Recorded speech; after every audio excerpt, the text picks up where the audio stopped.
उस परीक्षा को बीपीएससी ने रद्द कर दिया है कि आपने परीक्षा का ठेका उस कंपनी को दिया था जो कंपनी ब्लैक लिस्टेड, और धांधली और सेटिंग का जो स्तर है वो दिन प्रतिदिन बढ़ते जा रहा है। 100 दिनों तक आंदोलन चला गर्दनी बाग में, उसके बावजूद भी बीपीएससी टस से मस नहीं हुई और परीक्षा जो है रद्द नहीं की। अगर आपसे सही ढंग से परीक्षाएं संचालित नहीं होती है तो आप इस्तीफा देकर चले जाइए। बीपीएससी एडीओ की जो परीक्षा थी, जो विगत 14 अप्रैल से लेकर और 21 अप्रैल तक परीक्षा संचालित हुई, उस परीक्षा को बीपीएससी ने रद्द कर दिया है। साथियों, बहुत बड़ी विडंबना है कि जिस प्रकार से लगातार बहाली हो रही है, लगातार परीक्षाएं हो रही है और धांधली और सेटिंग का जो स्तर है वो दिन प्रतिदिन बढ़ते जा रहा है। आए दिनों आप पढ़ते होंगे कि जितनी भी परीक्षाएं बिहार में संचालित होती है और बिहार द्वारा जितनी भी परीक्षाएं बिहार के अलावा दूसरे राज्यों में भी होती है, तो कहीं ना कहीं उसका तार जो है बिहार से जुड़ा होता है, ये आप मान के चलिए। और कल जो एडीओ की परीक्षा रद्द हुई है, बीपीएससी ने एक प्रेस रिलीज जारी किया, उसमें स्पष्ट रूप से कहा कि परीक्षा की जो शुचिता है, परीक्षा के जो ट्रांसपेरेंसी है, उसमें कहीं ना कहीं इस तरह की चीज़ें हुई। और मुझे लगता है कि सैकड़ों अभ्यर्थी जो हैं, सैकड़ों सेटर, सैकड़ों परीक्षा जो कराने वाले लोग हैं, जो परीक्षा संचालित करते हैं, इन सब की मिली भगत से ये परीक्षा जो है दूषित हो गई है। इन सब चीज़ों को लेकर 14 अप्रैल से लेकर 21 अप्रैल तक होने वाली परीक्षा को रद्द किया जाता है। सवाल ये नहीं है कि परीक्षा रद्द करना, सबसे बड़ा सवाल है कि आपने परीक्षा का ठेका उस कंपनी को दिया था जो कंपनी ब्लैक लिस्टेड थी। आपने जानबूझकर ठेका ऐसे कंपनी को दिया है जो कंपनी तमाम ऐसे बड़े बड़े जालसाज, परीक्षा सेटर माफिया, शिक्षा माफिया, कोचिंग माफिया और बड़े बड़े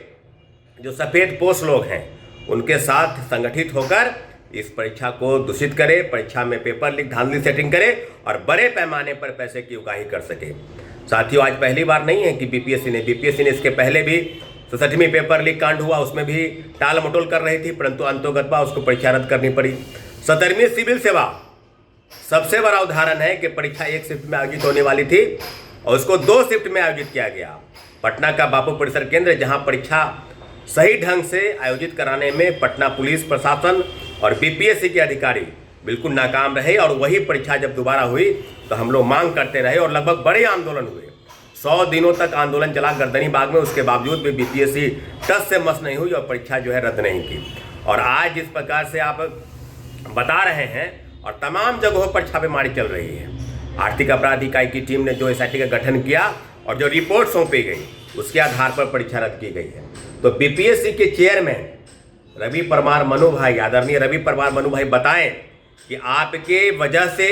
या बीपीएससी के किन अधिकारियों की वजह से या कौन कौन लोग शामिल हैं। अगर एसआईटी का गठन हुआ है और जांच की रफ्तार अगर वाकई में खुली छूट अगर आर्थिक अपराध इकाई को मिलती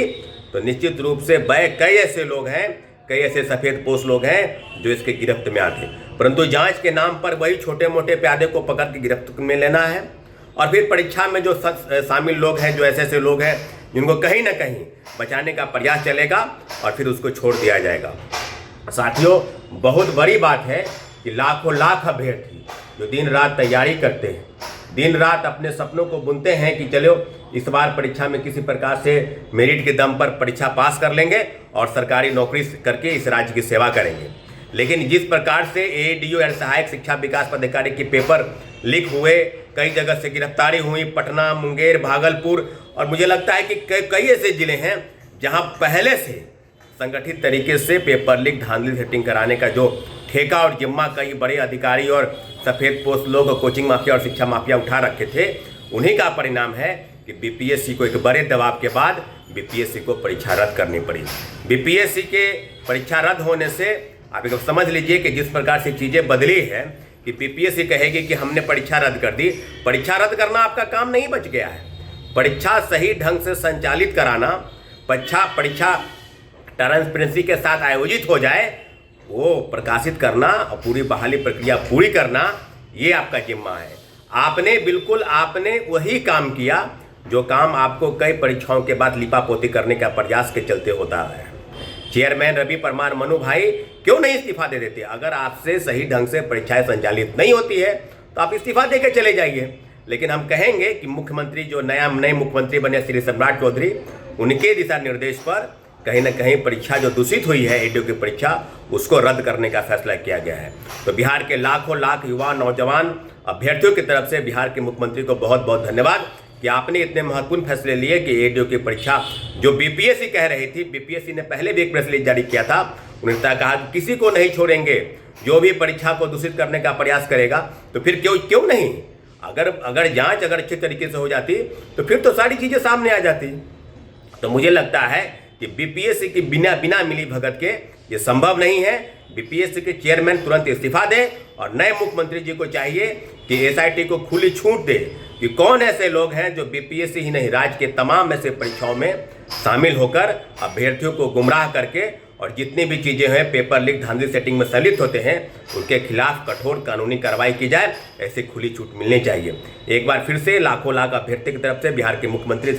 श्री सम्राट चौधरी जी को बहुत बहुत धन्यवाद कि आपने एडीओ की परीक्षा रद्द कराने का जो फैसला किया है, इसके लिए बहुत बहुत धन्यवाद।